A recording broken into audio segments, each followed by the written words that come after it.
আসসালামু আলাইকুম। Daily IT একাডেমিতে আপনাদের সবাইকে স্বাগতম। আজকে ডাটা এন্ট্রির নবম ক্লাস এবং এক্সেল বেসিক অফ এক্সেল এর প্রথম ক্লাস শুরু হতে যাচ্ছে। আপনাদের সঙ্গে আছি আমি মোহাম্মদ ফিরোজ। সঙ্গেই থাকুন।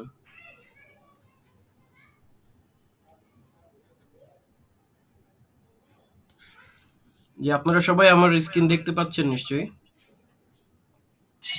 জি পাচ্ছি। যে আজকে আমরা এক্সেলের প্রথম ক্লাসটা শুরু করতে যাচ্ছি। এর আগে আমাদের মাইক্রোসফট ওয়ার্ডের কিছু ক্লাস হয়েছিল। তো আমরা সকলে এক্সেল ওপেন করার ব্যাপারটা তো জানি, এটা তো আর মনে হয় না শিখিয়ে দিতে হবে। আপনারা এমএস অফিসের যে কোনো সফটওয়্যারে গিয়ে যে কোনো জায়গায় গিয়ে ওয়ার্ড লিখে সার্চ করে, অথবা আপনারা এই সার্চ বক্সে গিয়ে এক্সেল এক্সেল লিখে সার্চ করে এইভাবে আপনারা ওয়ার্ড এক্সেল ফাইলটা ওপেন করতে পারবেন। এক্সেল ফাইলটা ওপেন করার পরে আমরা এখানে কিছু প্যারামিটার দেখতে পাবো। এখানে দেখুন, শুরুতে এই কিছু মেনু দেখতে পাবো, আমরা টুল বার দেখতে পাবো, রিবন বার দেখতে পাবো। এখানে দেখুন, এখানে এই কর্নারে যেখানে ফাইল কথাটা লেখা আছে, এই ফাইলটাতে আমরা ক্লিক করার পরে কিছু এক্সট্রা অপশন পাবো। এখানে আমরা আগে যা করেছিলাম সেরকম কিছু লেখা থাকবে। এখানে এই যে ইভের একটা কাজ করেছিলাম, আপনারাও যা যা করেছেন কম্পিউটারে এক্সেল থেকে এই সবগুলো এখানে শো করবে রিসেন্ট ওয়ার্কবুকে। রিসেন্ট ওয়ার্কবুক, এটা হলো রিসেন্ট ওয়ার্কবুক। এই যে একটা ঘড়ির আইকন দেখা যাচ্ছে, এখানে যা যা আছে এগুলো হচ্ছে রিসেন্ট ওয়ার্কবুকের আন্ডারে। ওপেনটা সবসময় এখানে ফাইলে আপনি যখন প্রথমে আসবেন তখন বাই ডিফল্ট এই ওপেন অপশনটা এখানে দেখা যাবে, শো করবে। এখানে আমরা যদি আরো অন্য কিছু ওপেন করতে চাই, এই যেগুলো রিসেন্ট আছে এগুলো বাদে যদি অন্য কিছু আমরা ওপেন করতে চাই, তাহলে আমাদের এখানে মাই কম্পিউটারে ক্লিক করতে হবে। ক্লিক করে আমরা যদি ডাউনলোডস এর কিছু ওপেন করতে চাই তাহলে ডাউনলোডে ক্লিক করব।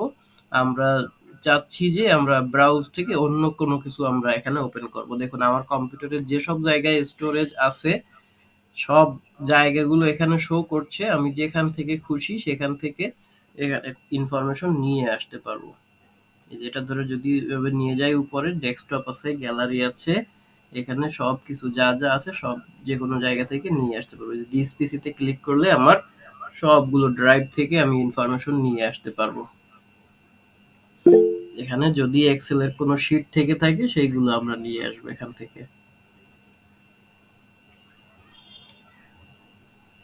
দেখি রেকর্ডটা চালু আছে কিনা। হ্যাঁ, রেকর্ড হচ্ছে।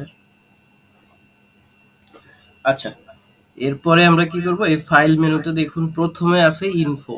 ইনফোতে যখন আমরা ক্লিক করব তখন আমাদের এই ওয়ার্ডের ইনফো প্যারামিটার আমরা দেখেছিলাম ঠিক এইরকমই। এখানে প্রোটেক্ট ছিল, এখানে যা যা ছিল এখানে প্রায় একই জিনিস এখানে আছে। এগুলো আমাদের কাজের জন্য খুব একটা গুরুত্বপূর্ণ নয়।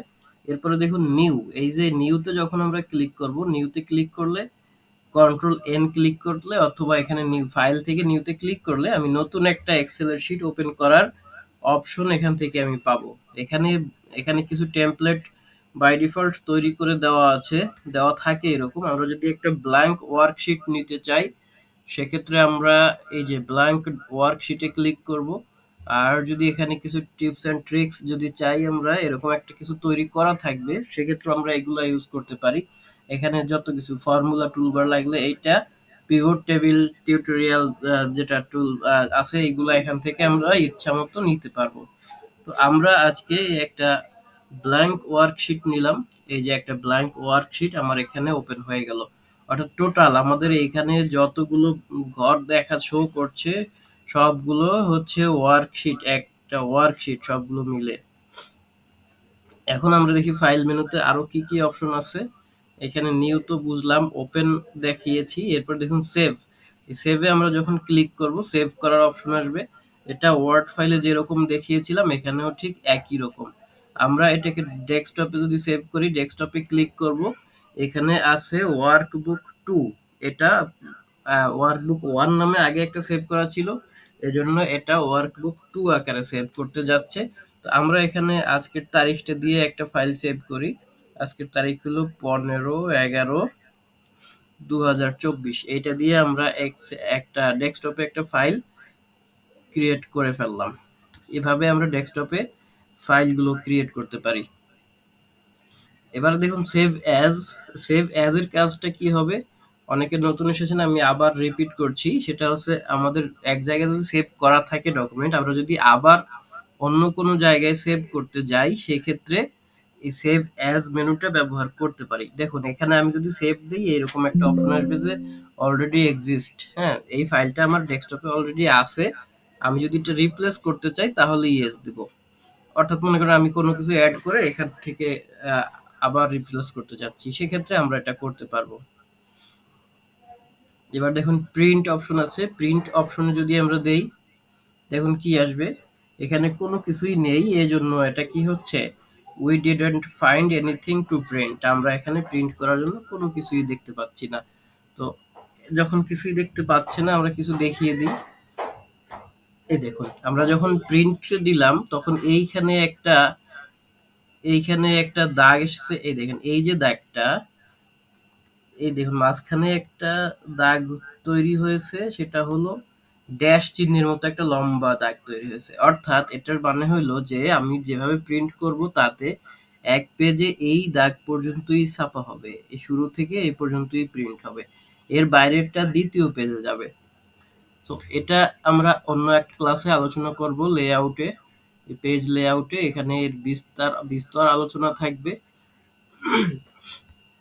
তো আজকে আমরা প্রিন্টটা একটু দেখি, মনে করেন এখানে আমরা এ টাইপ করলাম, এ বি, এখানে এ টাইপ করলাম, এখানে বি টাইপ করলাম, এর পরের সিটা কি আমার টাইপ করা লাগবে? আমরা এখান থেকে যদি এভাবে টান দিয়ে নিয়ে যাই, এখন এ বি আসছে, ঠিক আছে, আমরা যদি এখানে কন্ট্রোল ক্লিক করে এভাবে চাপ দিই এটাও এভাবেই আসছে। আচ্ছা এখানে যেহেতু আমার সমস্যাগুলো হচ্ছে, ঠিক আছে আমরা আরো একটা টাইপ করে সি লিখলাম। হ্যাঁ, মানে ওই বুঝতেই পারেনি যে এখানে আমার automatically A B C D এরকম সব কিছু দরকার। হ্যাঁ, আমরা যদি এটাকে পুরোটা কেটে দেই, কারণ হচ্ছে আমরা দেখুন আমরা যদি ওয়ান টু লিখি, ওয়ান লিখলাম, এটা টু লিখলাম,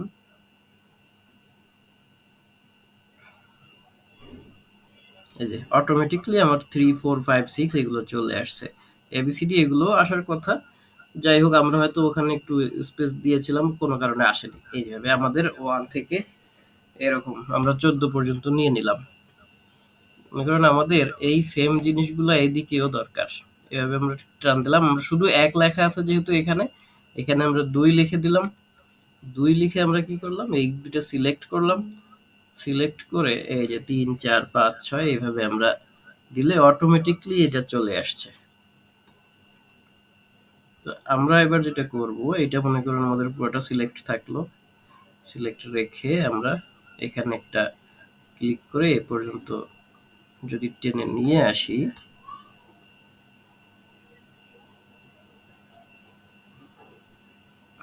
মনে করেন আমাদের আরো অনেক কিছু সংখ্যা দরকার, এই থাকলো, এরপরে আরো আমরা এক এক করে নিয়ে আসলাম পুরাটা, এভাবে করে আমরা সবগুলো নিয়ে আসলাম। এখন আমরা এই যে প্রিন্টের কাজটা দেখার জন্য এটা করছি, আমরা এখান থেকে দিলাম হচ্ছে প্রিন্ট।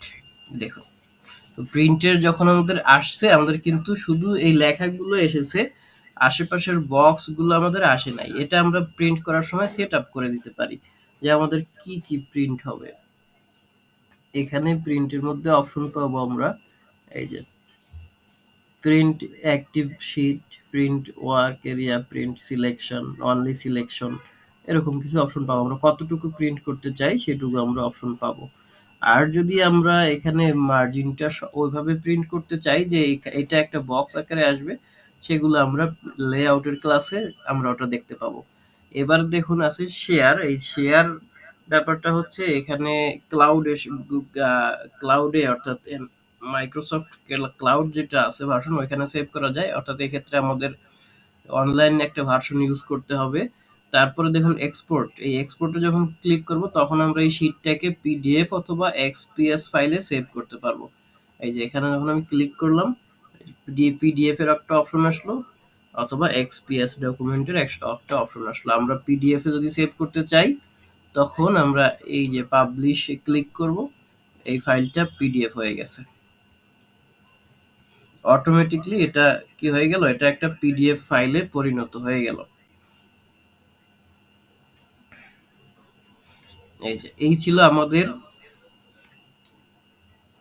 এক্সপোর্ট অপশনের আলোচনা। এবার যদি আমরা ক্লোজ দিতে যাই, ক্লোজ দিলে আমাদের কি হবে, এটা পুরোটা ক্লোজ হবে। তো ক্লোজ হওয়ার আগে এখানে বাই ডিফল্ট একটা অপশন আসে, আপনি কি সেভ করতে চান নাকি চান না।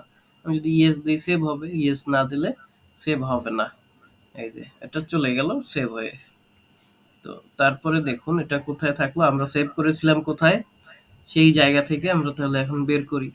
আমরা এই যে এক্সেল 13 ওপেন করলাম, এরপরে দেখুন এই যে আমাদের ডেস্কটপে এটা সেভ করাই আছে, রিসেন্ট ফাইল থেকে আমরা এটা নিয়ে নিলাম। এবার দেখুন আমাদের এখানে আর তেমন কোনো ইয়ে নাই, এখানে অ্যাকাউন্ট, এই অ্যাকাউন্ট হচ্ছে যারা পেইড ভার্সন ইউজ করেন তারা এটা ইউজ করতে পারবেন। এখানে দেখুন অপশনে কি আছে, এখানে ওয়ার্ডেরও এই অপশনে যা ছিল প্রুফিং ফর্মুলা আমরা কিভাবে ব্যবহার করব সেটা এখান থেকে আমরা সাজিয়ে দিতে পারি, কাস্টমাইজ করে দিতে পারি। তারপরে প্রুফিং অপশনটা হলো যে একটা কিছু লিখলে অটোমেটিক কারেকশন হবে, এই কারেকশনটা কিভাবে হবে সেইটা আমরা এখানে সেট করে দিতে পারি। যদি কারেকশন দরকার না হয় আমরা এখানেই চেক মার্কগুলো উঠিয়ে দেব, তাহলে আর অটোমেটিক কারেকশন হবে না, যেভাবে লিখবো ওইভাবেই থাকবে। এখানের এইগুলো হচ্ছে অপশন। কাস্টমাইজ রিবনে গিয়ে আমরা এখান থেকে রিবন এখানে যা যা থাকবে, অর্থাৎ উপরে দেখুন এখানে যে ইনসার্ট পেজ লেআউট এইগুলো থাকবে, এগুলো সব আমরা এখান থেকে কাস্টমাইজ করে দিতে পারি। এই যে এখান থেকে যদি চেক মার্কটা উঠাই দেই তাহলে ইনসার্টটা এখন আর থাকবে না, এখন ওকে ক্লিক করলে ইনসার্টটা চলে যাবে। আমরা সেটা চাচ্ছি না, এটা এরকমই থাকুক। দেখুন এই যে ডেভেলপার আছে, এগুলো এটা আনচেক করা থাকে বাই ডিফল্ট, এটা যদি আমার দরকার পড়ে তাহলে আমরা চেক ক্লিক করব, না করলে এটা এভাবেই থাকবে। সো এখানে যেইগুলো আমার চেক মার্ক করা আছে ঠিক সেইগুলোই আমার এখানে শো করবে রিবন বারে। এই গেল আমাদের অপশন মেনুর কাজ। এবারে এবারে আমরা একটু দেখি যে হোম মেনুতে, এই ফাইল মেনুর কাজটা আমাদের শেষ হয়ে গেল। এবারে দেখুন হোম মেনুতে আমাদের কি কি আছে। এখানে হোম মেনুতে গেলে এখানে আমরা ক্লিপবোর্ড পাচ্ছি, ক্লিপবোর্ডের আন্ডারে পাচ্ছি পেস্ট, কাট, কপি এবং ফরম্যাট পেইন্টার। পেস্ট, কাট, কপি এবং ফরম্যাট পেইন্টার। তো ক্লিপবোর্ডে আমরা কয়টা অপশন পাচ্ছি, ক্লিপবোর্ডে আমরা পাচ্ছি 1 2 3 4টা অপশন, চারটা ইয়া পাচ্ছি, মেনু পাচ্ছি। সেটা হলো পেস্ট, কাট, কপি এবং ফরম্যাট পেইন্টার। তো এই পেস্টের মধ্যে দেখুন অনেকগুলো অপশন আছে, 1 2 3 4 5 6 7 14টা অপশন আছে পেস্টের মধ্যে। আমরা এমএস ওয়ার্ডে এই পেস্টের মধ্যে 3টে অপশন পেয়েছিলাম, এখানে অনেকগুলো অপশন আছে। আমরা কিভাবে এটাকে পেস্ট করতে চাই, মনে করুন এইটাকে সিলেক্ট করে আমি কন্ট্রোল সি দিয়ে কপি করে নিলাম। এই কপি করা ফাইলটা আমার ক্লিপবোর্ডে আছে। এখন আমি এইটাকে এইখানে, এই যে এইটাতে আমি কপি করতে চাই, পেস্ট করতে চাই। তো সেটা আমি কিভাবে করব, এখানে নিয়ে দেখুন পেস্ট অপশন আসছে, এইটাতে আমি যখন ক্লিক করব সরাসরি যেভাবে আছে সেইভাবে পেস্ট হবে। এই যে সেভাবে যেভাবে আছে সেভাবে পেস্ট হয়ে গেল। তো এইটা কিন্তু আমার ধরুন আবার নিলাম আমি, তো এইটা এখন আমি এই নিচে অন্য একটা ভাবে পেস্ট করব। এই সেটা কিভাবে করা যায়, এখানে ধরুন আমি এই যে এখানে শুধু ফর্মুলা গুলো, এখানে ফর্মুলা সহ এখানে পেস্ট হবে। এই যে এখানে যদি আমি পেস্ট করি, যদি আমাদের এখানে কোনো ফর্মুলা থাকতো সেগুলো পেস্ট হয়ে যেত। এখন যেহেতু আমাদের এখানে ফর্মুলা নাই, সেহেতু যেরকমটি আছে সেরকমটাই চলে এসেছে। তো আমরা এই যে ব্যাপারটা দেখলাম, এটা হচ্ছে পেস্টের অপশনে গিয়ে ফর্মুলা পেস্ট, অর্থাৎ এফ। এরপরে দেখুন এই যে এটা হচ্ছে ফর্মুলা অ্যান্ড নাম্বার ফরম্যাটিং। ও, এইটাতে গেলে আমাদের নাম্বারের যে ফরম্যাটিং গুলো থাকবে, নাম্বার যদি কোনো স্টাইল থাকে বা নাম্বার লেখার সিস্টেম যদি ভিন্ন থাকে, ওই সিস্টেমগুলো সহ এখানে পেস্ট হবে।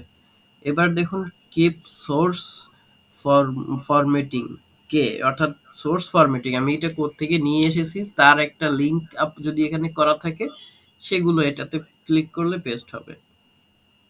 এবারে দেখুন এইখানে ক্লিক করলে আমার যদি কপি করা অংশে বর্ডার থাকেও, তাহলে এইভাবে পেস্ট করলে বর্ডারটা উঠে যাবে, বর্ডারটা আর থাকবে না। এভাবে আমরা প্রত্যেকটা জায়গা থেকে স্পেশালি আমরা ক্লিক করতে পারি ভ্যালুজ, অর্থাৎ এখানে ক্লিক করলে আমাদের কি কি আসবে একটু দেখি। এখানে ক্লিক করলে কি আসে, মনে করুন আমরা এইখানে পেস্ট করব। আমাদের কতটুকু কপি করা ছিল, এইটুকু আমাদের কপি করা ছিল। তো আমরা এখন এখানে যদি এটা থেকে পেস্ট করি, দেখুন আমাদের শুধু এই যে 1 2 3 তো আছে, এবং এখানে দিলে যদি আরো কোনো কিছু কপি করা থাকতো ওই 1 2 3 ওইগুলাই আসতো, অন্য কোনো লেখা আসতো না। এই যে এখানে ভ্যালু এবং নাম্বার এগুলো আসবে, এভাবে সবগুলো হলো ভিন্ন ভিন্ন। আর এইটাতে দিলে কি আসে দেখুন, লিঙ্কড পিকচার, শুধু যদি কোনো পিকচার, একটা পিকচার আকারে এটা চলে আসবে। আচ্ছা মনে করুন আমাদের এটা কপি করা থাকলো, এইটুকুই তো ছিল কপি করা। এটাকে যদি আমরা আর একটু নিচে যাই, নিচে গিয়ে এখানে আমরা দিব হচ্ছে এই যে, দেখুন এটা একটা ছবির মতো সেভ হয়ে গেছে। এটা কি হয়েছে, একটা ছবি আকারে সেভ হয়ে গেছে, এটা এখন একটা স্টিল ইমেজ, স্টিল পিকচার হয়ে গেছে। তো পেস্টের ক্ষেত্রে আমরা এইভাবে বিভিন্ন রং বেরঙের পেস্ট আমরা এখানে করতে পারি। 14টা ফরম্যাট আছে, 14 ভাবে এক্সেলে পেস্ট করা যায়।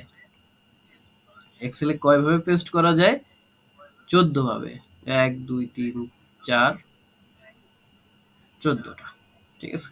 এরপরে দেখুন কপি, এই কপিরও কিছু, কপির কোনো অপশন নাই, কপি মানে কপি, হ্যাঁ। এই দেখুন ফরম্যাট পেইন্টারের কাজ আমরা ওয়ার্ডে যেরকম করেছিলাম এখানেও ঠিক সেম কাজ, ফরম্যাট পেইন্টারও এখানে ওই একই কাজ।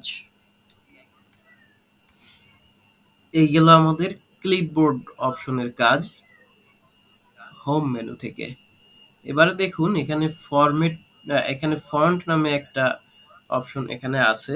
এই ফন্টের কি কি কাজ, ফন্টের একই কাজ যেভাবে আমরা ওয়ার্ডে করেছিলাম, কিভাবে এখান থেকে ফন্টের নাম চেঞ্জ করতে হয়, ফন্টের এই ধরন এভাবে চেঞ্জ করে আমরা অন্য ফন্টে যেতে পারি। মনে করেন আমরা এখানে লিখলাম সিরিয়াল, SL, তো সিরিয়ালের পরে দিলাম নেম, নেমের পরে কি দিলাম ডেজিগনেশন, ডেজিগনেশনের পরে আমরা দিলাম হচ্ছে জব আইডি, জব আইডির পরে দিলাম মনে করেন বেসিক স্যালারি। এই যে বেসিক স্যালারি পর্যন্ত আমরা এখানে লিখলাম। তো এখন আমাদেরকে মনে করেন যে বলা হলো যে এইটাকে আমরা ভিন্ন একটা ফন্টে লিখবো, সো সেই ক্ষেত্রে আমরা এইখান থেকে চেঞ্জ করে দেব। এই যে আমাদের সাধারণত ধরুন টাইমস নিউ রোমানে লিখতে বলা হলো নিউ রোমান নেই আমার এখানে, সাধারণত টাইমস নিউ রোমানে লিখতে বলা হয় এরকম। আমাদের ধরুন এইটাতে বললো, এটাতে লিখলাম। এটাতে লেখার পরে আমাদের ফন্টের স্টাইলটা চেঞ্জ হয়ে গেল। দেখুন এখানে এই যে ডেজিগনেশন আমরা পুরা লিখেছিলাম কিন্তু এটা এখানে পুরা আসে নাই, কারণ আমার ঘরের চেয়ে আমার ঘরের ভিতরে যে ক্যারেক্টার গুলো থাকবে সেটার জায়গা বেশি লাগছে। তো এই জন্য আমরা কি করব, আমরা এই যে উপরে একদম যেখানে এই এবিসিডি গুলো লেখা আছে এর এই ডান কর্নারে কার্সরটা রাখলে দেখেন একটা প্লাস চিহ্নের মতো হবে। প্লাস চিহ্নের ডান বাম যে দুইটা হাত আর কি, ডান হাত বাম হাতে দেখেন দুইটা অ্যারো চিহ্নের মতো আছে, ওই রকম চিহ্ন যখন আসবে তখন মাউসে ডাবল ক্লিক করে দেবো। মাউসে ডাবল ক্লিক করে দিলে ওইটা যতটুকু স্পেস দরকার ততটুকু জায়গা নিয়ে নেবে। ঠিক সেম ভাবে এইটাতে সিরিয়াল নাম্বারে ধরুন আমার এতগুলো জায়গা দরকার নাই, এখানে কি করব, এখানে কার্সরটা এনে ডাবল ক্লিক করলে যতটুকু জায়গা দরকার ততটুকু নিয়ে নেবে। প্রত্যেকটা ক্ষেত্রে আমরা এরকমটা করে নিতে পারি। এভাবে আমরা কি করতে পারি, একটা ফন্ট চেঞ্জ করতে পারি। এখানে দেখুন আছে ফন্ট সাইজ, ফন্ট সাইজ আমরা কত দিব, আমরা এখানে যদি 15 দেই, 15 সাইজ চলে আসবে। এই যে 15 সাইজ যখন দিলাম এটাতে আরো বেশি জায়গা লাগবে, এটাতে আমরা ওই একইভাবে এগুলোকে ফরম্যাটিং ঠিক করে দিতে পারি। এ পর্যায়ে দেখুন এই আরো একটা সিস্টেমে এখান থেকে ছোট বড় করা যায়। এই যে এখানে দেখুন একটা এ আছে একটু বড় তুলনামূলক, আর একটা আছে ছোট এ। তো এই বড় এর উপরে ক্লিক করলে এগুলো বড় হবে, আর ছোট এর উপরে ক্লিক করলে এগুলো ছোট হবে। আরেকটা ভাবে কিবোর্ড থেকে ছোট বড় করা যায়, সেটা হলো কন্ট্রোল থার্ড ব্র্যাকেট। এখানে দেখুন কি আছে, সেলস আর নট ফাউন্ড। আচ্ছা, এক্ষেত্রে আমরা একটা সেল ধরে করব। এখানে দেখুন এটা ধরলাম, এটা এখানে হচ্ছে না যেহেতু আমার এটাতে কম্পিউটারটা একটু পুরোনো, এই জন্য হয়তো সমস্যা হতে পারে। বাট ঠিক আছে, আপনাদেরটাই কাজ করবে এখানে। হ্যাঁ, এটাতে এইভাবে ক্লিক করলে হবে। আর যদি আপনাদের কারো এখানে কাজ না করে বলবেন, আমি ওটা সলিউশন আছে, সলিউশন দেওয়া যাবে। এবারে দেখুন, এটা গেল আমাদের ছোট বড় করার ফরম্যাট। এরপরে এখান থেকে বোল্ড করা যায়, ইটালিক করা যায়, এগুলো তো আমরা সবাই জানি মোটামুটি। এই যে এখানে বোল্ড, কন্ট্রোল বি দিলেও বোল্ড হবে, আর এখানে ক্লিক করলেও এটা বোল্ড হয়ে যাবে। এই যে দেখুন লেখাগুলো এখন বোল্ড হলো। এরপরে ইটালিক করতে পারবো এখান থেকে, অর্থাৎ একটু বাঁকা, আর এটাতে দিলে আন্ডারলাইন করতে পারবো। আর এই আন্ডারলাইনের পাশে কিছু অপশন আছে, এখানে আমরা আন্ডারলাইন, ডাবল আন্ডারলাইন করতে পারবো। এটাতে দিলে কি হবে, আমাদের ডাবল আন্ডারলাইন তৈরি হবে। এবারে দেখুন এইখানে আছে একটা, কি এটা, এটা হলো বর্ডার। এখানে বটম বর্ডার সিলেক্ট করা আছে। আমরা যেটা করব, আমরা এখানের ইয়েগুলো উঠাই দেই,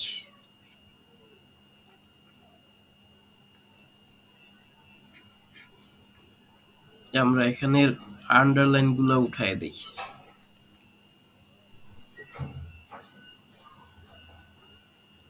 আন্ডারলাইন গুলো উঠাই দিলাম। এবার দেখুন, আমরা এটা যখন প্রিন্ট করতে গিয়েছিলাম, তো প্রিন্টের সময় কিন্তু আমাদের এই যে চারপাশের বর্ডার গুলো প্রিন্ট হয় নাই। অর্থাৎ আমরা চাচ্ছি যে একটা বক্সের মধ্যে, সুন্দর টেবিলের মধ্যে এটা প্রিন্ট হোক, সেটা হচ্ছিল না। তো সেক্ষেত্রে আমরা এখান থেকে বর্ডারের এই যে এখানে এই ড্রপ ডাউন বাটনে ক্লিক করব। ক্লিক করার পরে দেখুন এখানে অনেকগুলো অপশন আছে, আমরা কিরকম বক্স চাচ্ছি সেই রকম একটা বর্ডার এখান থেকে আমরা নিতে পারবো। আমরা চাচ্ছি অল বর্ডার, কি হবে, আমাদের চারপাশে একটা বর্ডার তৈরি হয়ে যাবে। দেখুন এটাতে একটা এক্সট্রা বর্ডার তৈরি হয়েছে। নর্মালি যে বর্ডার গুলো আছে তার চেয়ে একটা এক্সট্রা বর্ডার তৈরি হয়েছে। এখন যদি আমি কন্ট্রোল পি দেই, দেখুন আমাদের এটা কিভাবে প্রিন্ট হতে যাচ্ছে, বক্স সহ প্রিন্ট হতে যাচ্ছে। এই গেল আমাদের এটার আলোচনা। দেখুন কন্ট্রোল, এখান থেকে এই আন্ডারলাইন দিলাম, আন্ডারলাইন দিলে একটা এটা তো আলোচনা করেছি। এবার দেখুন হাইলাইট আছে, ফুল কালার। এই যে এখান থেকে আমরা এটাকে, অর্থাৎ পুরো বক্সকে আমরা কালার করে দিতে পারি, যতটুকু যে কালার দরকার সেই কালার দিতে পারি এখান থেকে আমরা। তাছাড়া আমরা নো ফিল দিয়ে, এখানে কোনো ফিল থাকবে না সেটা করে দিতে পারি। মনে করুন আমরা কালার দিতে দিতে এইরকম একটা এমন কালার দিলাম, কিছুই দেখা গেল না, যে লেখাই দেখা যাচ্ছে না। তো তারপরে আমরা কি করব, এটাকে সিলেক্ট করে আবার এই একটু ইন্টারাপ্ট করছে, আপনার কথাগুলো কেটে কেটে আসছে। আচ্ছা, সবার কি একই সমস্যা হচ্ছে?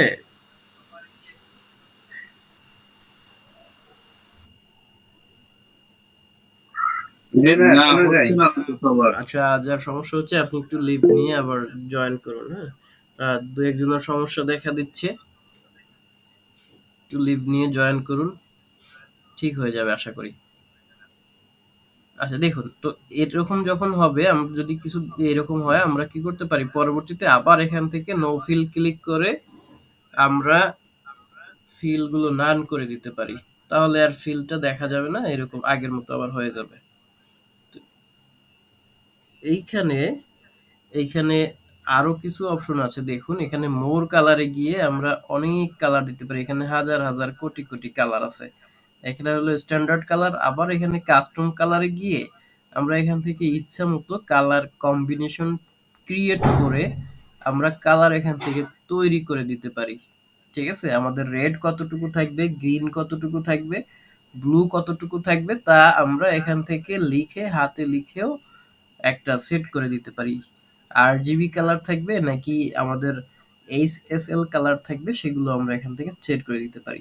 আচ্ছা, আরজিবি কালারটা হলো আমাদের যে কালারটা মূলত আমরা প্রিন্টে দেখা যাবে না। এই আরজিবি কালারটা কি হবে না, আরজিবি কালারটা প্রিন্টে দেখা যাবে না, এটা শুধু আমরা যখন কোনো সফট কপি রাখবো ওই সফট কপিতেই দেখা যাবে। এই জন্য এটা আরজিবি কালার। আর বাকি যেটা আছে ওটা হলো আপনার ফটো, আমরা যদি কপি করি তাহলে দেখা যাবে, সেটা প্রিন্ট করলেও দেখা যাবে। আর দেখুন এখানে এই গেল আমাদের অপশনটা। এবারে আছে হলো টেক্সটের কালার। তো টেক্সটের কালার আমরা এখান থেকে যে কোনো একটা দিতে পারবো। এই যে দেখুন, এইটা হলো ফিল কালার আর এটা হলো টেক্সট কালার।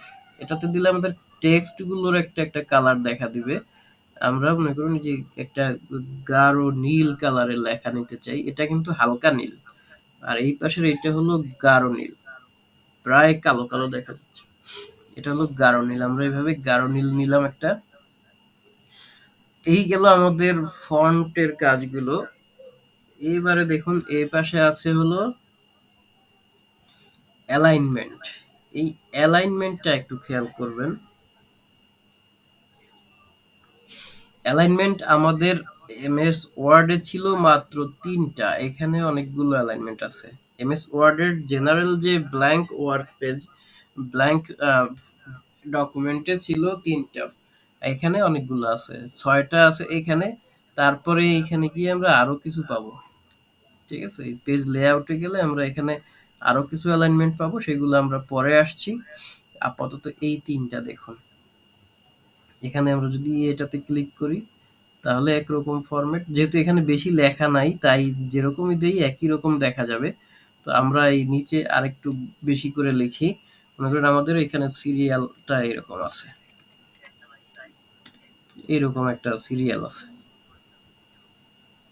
আচ্ছা, এটা এরকম আসলো কেন সেই ব্যাখ্যাটা আমি দিব আপনাদেরকে, আপনারা আর কিছুটা ক্লাস করলে পর বুঝতে পারবেন।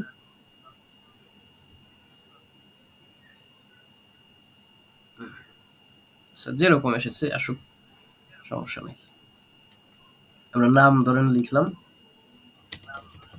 এরকম একটা নাম লিখলাম।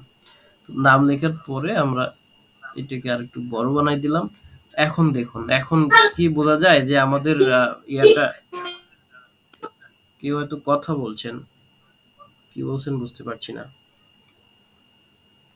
দেখুন এখন কিন্তু বোঝা যাচ্ছে যে আমাদের অ্যালাইনমেন্টটা ঠিক নাই। সো এক্ষেত্রে আমরা কি করব, এইটাতে যদি ক্লিক করি তাহলে এই সব উপরের দিকে অ্যালাইন হবে। এটাতে ক্লিক করলে সব উপরে এবং বাম পাশে অ্যালাইন হবে। এইটাতে ক্লিক করলে কি হবে, দেখুন আমরা এখানে ২টা সেট করে রাখতে পারবো, এই উপরেরটাও এইটাও। উপরেরটা আর এইটা যদি সিলেক্ট করে রাখি তাহলে আমাদের ঠিক মাঝামাঝি জায়গায় সব লেখাগুলো আসবে। আর এটাতে যদি রাখি তাহলে মাঝখানে এবং নিচে আসছে, এখানে মাঝখানে এবং উপরে আসছে। আর এটাতে দিলে অর্থাৎ আমরা এক্সেলে ২টা অ্যালাইনমেন্ট একসাথে ঠিক করে রাখতে পারি, যাতে করে আমাদের ওয়ার্কশিটটা সুন্দর করে সাজানো যায়। অর্থাৎ এমএস ওয়ার্ডের চেয়ে এমএস এক্সেলে আমরা কাজগুলো আরো স্মুথলি আমরা এখানে অ্যালাইন করতে পারি। ২টা অ্যালাইনমেন্ট আমরা দিতে পারি। মনে করুন আমাদের এইখানে অনেক জায়গা কম, আমাদের একটু আঁকাবাঁকা ভাবে হেডলাইন গুলো লাগতেছে। তো সেজন্য আমরা কি করব, এই যে এ বিটা একটু বাঁকা ভাবে লেখা আছে, এইটার এখানে যদি আমরা ক্লিক করি দেখুন এখানে অনেকগুলো অপশন আসছে। আমি প্রথমটা যদি ক্লিক করি লেখাগুলো এইরকম বাঁকা হয়ে যাবে, যেভাবে দরকার আমাদের। মনে করুন যদি উল্টা ভাবে লাগে এভাবে দিব আমাদের, এখান থেকে যদি আবার এই যে আর আর এভাবে যদি লাগে লম্বা লম্বি ভাবে এভাবে দিব, যেভাবে দিব আমরা ওইভাবে লেখাটা হয়ে যাবে। আমরা তো যদি এভাবে প্রয়োজন পড়ে এভাবে দিব। এখানে দেখুন এক একটা আইকনে লেখাই আছে কিভাবে লাগবে। আপনার কিভাবে চাই, যেভাবে লেখা চাই আপনার সেইভাবে লেখা হবে।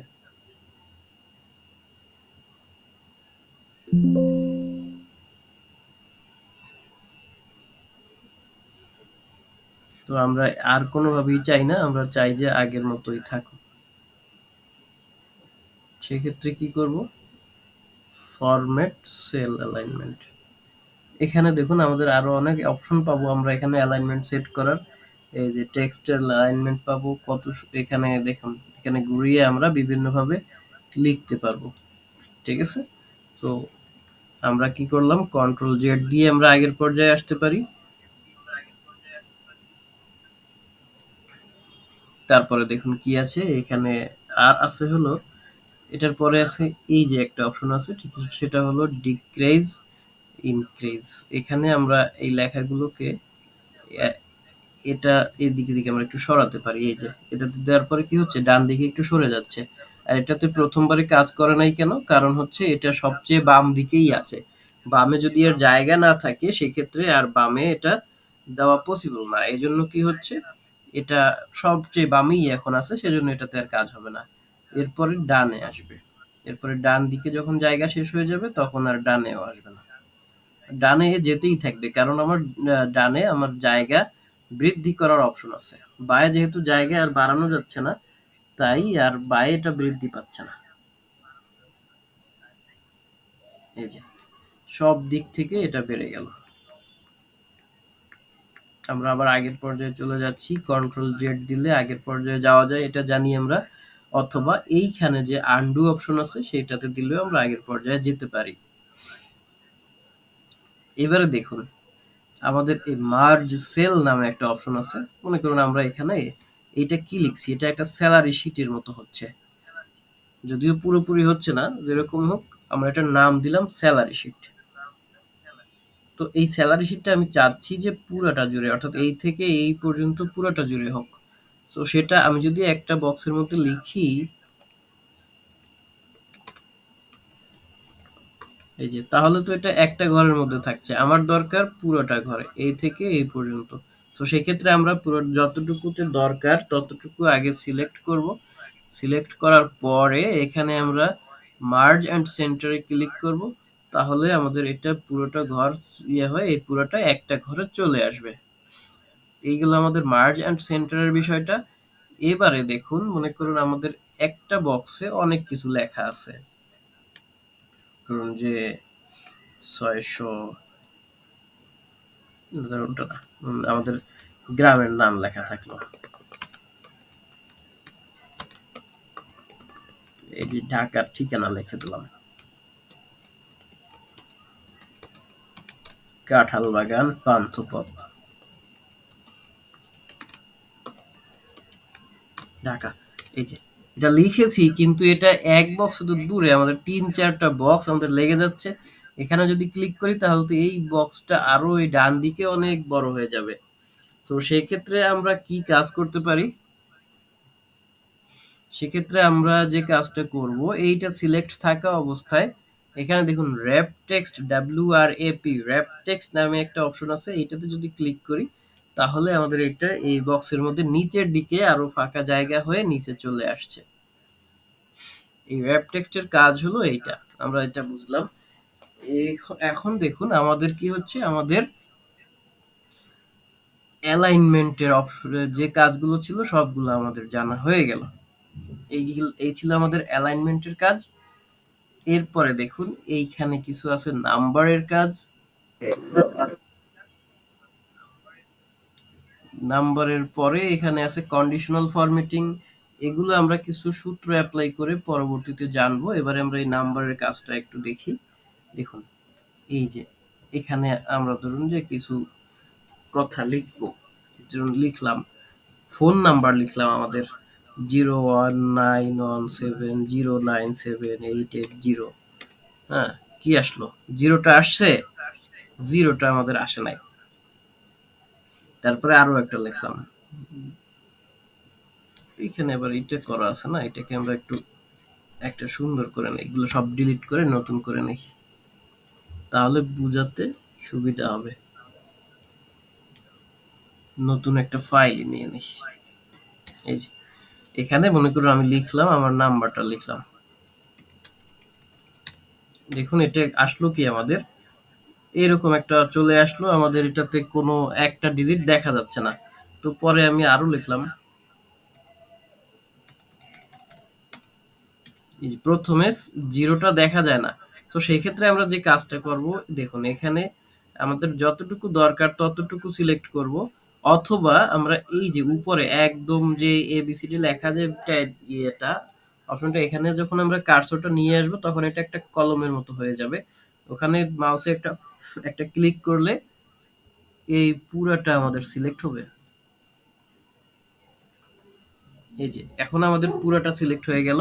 এই পুরোটা সিলেক্ট থাকা অবস্থায় আমরা যদি এই নাম্বারের এখানে জেনারেলে এই ইয়াতে ক্লিক করি, ড্রপ ডাউন বাটনে ক্লিক করি, এখানে দেখুন আছে হলো জেনারেল, অর্থাৎ এইখানে থাকার কারণে এটা আমাদের জিরোটা আসছিল না।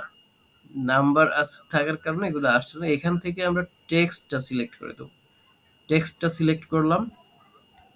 এই টেক্সট সিলেক্ট করার পরে এখন যদি আমরা লিখি, দেখেন এবার কিন্তু ঠিকই জিরো চলে এসেছে।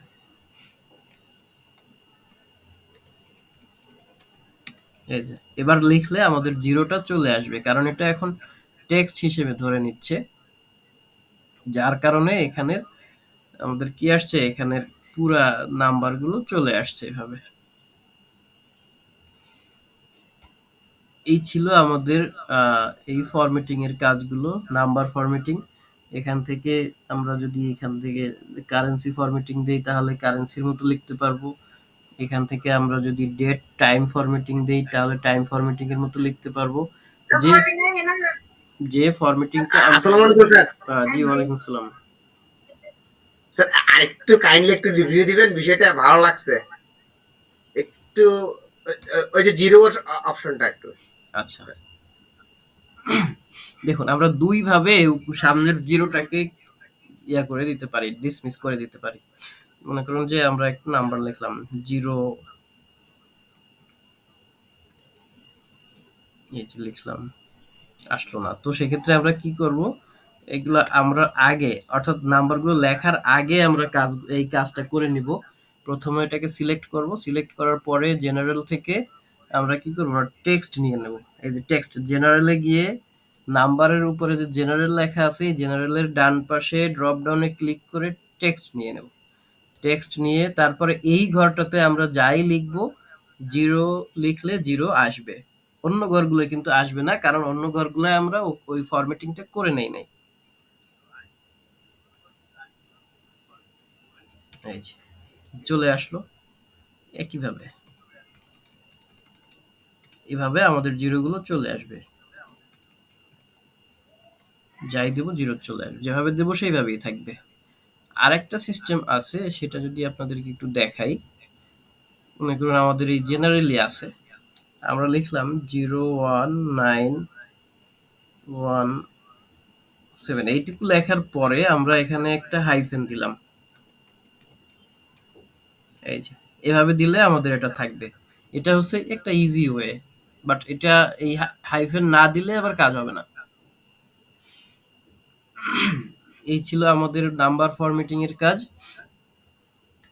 এরপরে যে অপশনগুলো আমাদের এখানে আছে, এই যে কন্ডিশনাল ফরম্যাটিং, তারপরে আম, এই যা যা আছে এগুলো সব আমরা ফর্মুলা দিয়ে করব।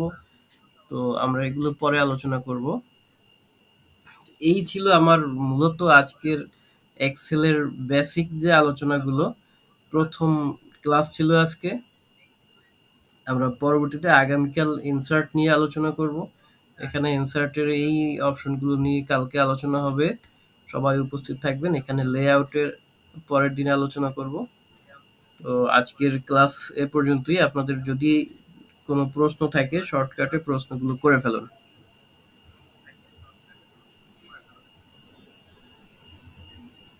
স্যার আসসালামু আলাইকুম। জি ওয়ালাইকুম আসসালাম। স্যার আজকে ক্লাসটা রেকর্ডিংটা দিলে একটু উপকার হবে স্যার গ্রুপে। রেকর্ডিং আপনারা পেয়ে আমার যাবেন, গ্রুপে যথাসময়ে পেয়ে যাবেন। সরকার স্যার ক্লাসগুলো নিতে দেওয়া নিতে। জি যথাসময়ে ক্লাসটা গ্রুপে পেয়ে যাবেন। জি স্যার। ঠিক জি আছে, স্যার। আর কারো কোনো প্রশ্ন না থাকলে লিভ নিতে পারেন। ধন্যবাদ সবাইকে। জি ওয়ালাইকুম আসসালাম।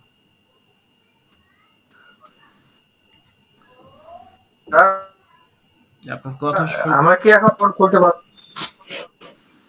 কথা শোনা যাচ্ছে না আপনার। আমি কি ফাইবার অ্যাকাউন্ট খুলতে পারবো? জি পারবেন, কিন্তু কিছুদিন পরে আমরা সেটা দেখিয়ে দিব আপনাকে। আপনি এখন নিজে খুলতে চাইলে ও খুলতে পারেন, সেক্ষেত্রে খোলা আপনি দেখাই আপনি দেবেন না? কিছু সতর্কতা অবলম্বন করবেন। এগুলো সব আপনি প্রয়োজনে গুগলের হেল্প নিতে পারেন, নিয়ে আপনি নিজেও খুলতে পারেন, বাট আমরা ওটা দেখিয়ে দিব ইনশাল্লাহ কোর্স শেষে। ও আচ্ছা, কোর্স শেষে জি জি জি, আপনাদের ফুল ইয়ে করে দিবেন না, খুলে দিবেন? খুলে দেব না, আমরা দেখিয়ে দেব, আপনি আর খুলবেন। খুলতে চাইলে আমি খুলতে পারবো? জি শিওর। ও আচ্ছা আচ্ছা আচ্ছা। সেক্ষেত্রে যদি আমি অ্যাকাউন্ট ক্রিয়েট করলাম, আপনার কথা ক্লিয়ারলি আসছে না। সে- সেক্ষেত্রে দেখা যাচ্ছে যে আমি অ্যাকাউন্ট ক্রিয়েট করার পর কোনো ক্লায়েন্ট যদি আমাকে নক করে, হ্যাঁ আমি কাজের অর্ডারটা নিলাম। জি বলুন। আচ্ছা, এইগুলো জি তো শুনতে পাচ্ছেন? আমরা যেদিন এই অ্যাকাউন্ট ওপেনিং এর কথা বলবো সেদিন এগুলো প্রশ্ন আচ্ছা, করব। আপনার থেকে আমি আজকের ক্লাসটা নিয়ে কোনো প্রশ্ন কারো আছে কিনা? ও আচ্ছা, ঠিক আছে। এগুলো অন্যদিন, ওই দিন আমরা আলোচনা করব।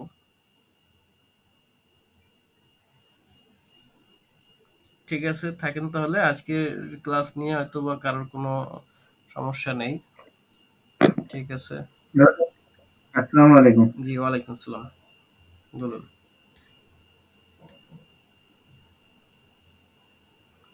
ওকে, থ্যাংক ইউ।